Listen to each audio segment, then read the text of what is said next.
आप देख रहे हैं नया सवेरा न्यूज़, आपका अपना हिंदी न्यूज़ चैनल।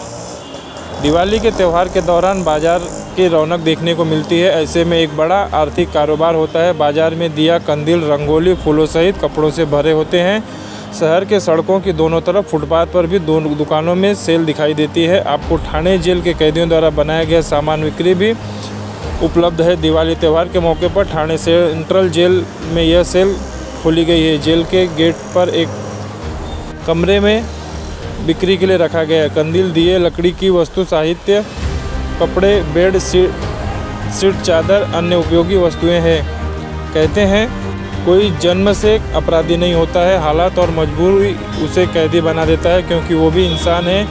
इंसान के हाथों ही अपराध होता है, इंसानों के हाथों में भी कला होता है। ठाणे जेल में अपराध की सज़ा काट रहे ठाणे जेल के कैदियों द्वारा बनाए गए वस्तु को नाम दिया गया है दिवाली सेल, जिसका उद्घाटन आज ठाणे जिलाधिकारी श्री कृष्णनाथ पांचाल के हाथों किया गया। इस अवसर पर जेल अधीक्षक रानी भोसले एवं अन्य जेल अधिकारी एवं कर्मचारी उपस्थित रहे। इस अवसर पर बोलते हुए जिलाधिकारी ने कहा कि हम जेलों में बंद कैदियों की जन्मजात प्रतिभा को निखारने के लिए सरकार और प्रशासन के साथ खड़े हैं। दरअसल सज़ा काटने के बाद जब ये कैदी समाज में लौटेंगे तो उन्हें सक्षम होना होगा, सम्मान के साथ जिए।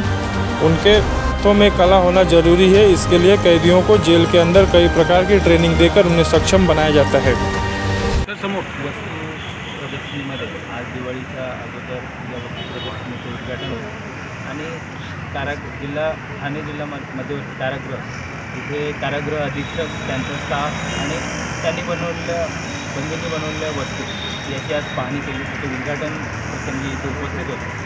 यामध्ये अतिशय चांगल्या सागापासून बनवलेल्या वस्तू ज्या आपल्याला मार्केटमध्ये जास्त किमतीला पडतील, पण ते कमी किमतीमध्ये उपलब्ध आहे.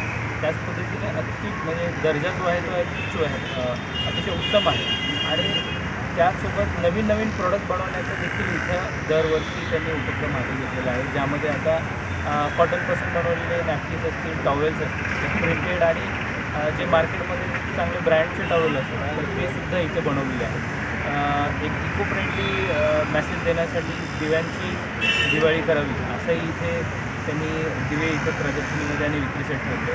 सोबतच जे आपले आकाशकंदील असतात तेही आपण बघतो की आता आपण आत्मनिर्भर भारत आणि स्वदेशी वापरण्याचा प्रयत्न करतो. तर त्यामध्ये अतिशय चांगले कागदापासून बनवले इको फ्रेंडली म्हणजे प्लास्टिकचा वापर कमी करावा यासाठी देखील चांगले इथे आकाशकंदील बनवले आहेत. अतिशय चांगल्या पद्धतीने नियोजन आणि वस्तूंची प्रदर्शनी इथे ठेवली आहे. यासोबतच इथल्या प्रदर्शनीचा आणि मधल्या कारागृहांचा बघितल्यानंतर हे लक्षात येते की त्यांचा जो रिकामा वेळ असतो तो चांगल्या वेळेमध्ये एक चांगल्या विचारामध्ये तो काम करताना नक्की जातो. असे कला असणाऱ्या गोष्टी केल्यानंतर तर त्या नक्की त्यांच्या एक रिहॅबिलिटेशन, त्यांच्या रिफॉर्म्सवरती देखील चांगला परिणाम होतो.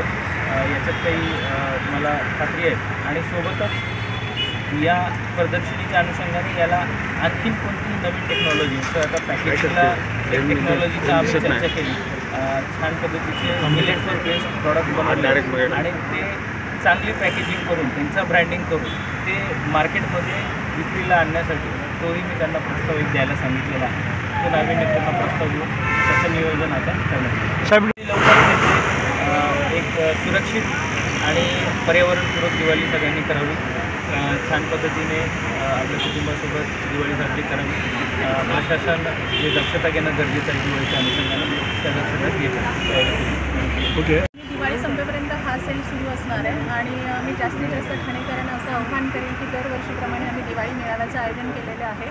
बंद्यांनी अतिशय उत्कृष्टरित्या खूप चांगल्या वस्तू बनवलेल्या आहेत. तर आपण खूप चांगला प्रतिसाद दरवर्षी देता.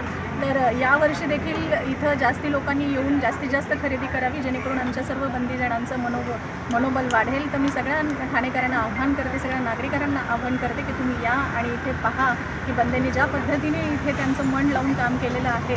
तर तुमचा प्रतिसाद हे आमचं मनोबल वाढवणारे ठरणार आहे. तर अपेक्षा करते की सगळेजण उत्स्फूर्त प्रतिसाद देतील. बंदी काम करतात त्यांना आपण त्यांचे वेजेस देत असतो आणि त्यामुळे त्यांचा मोबदला त्यांना मिळतो, जो ते स्वतः खर्च करू शकतात किंवा त्यांच्या नातेवाईकांना सुद्धा ते बऱ्याच वेळा पाठवतात.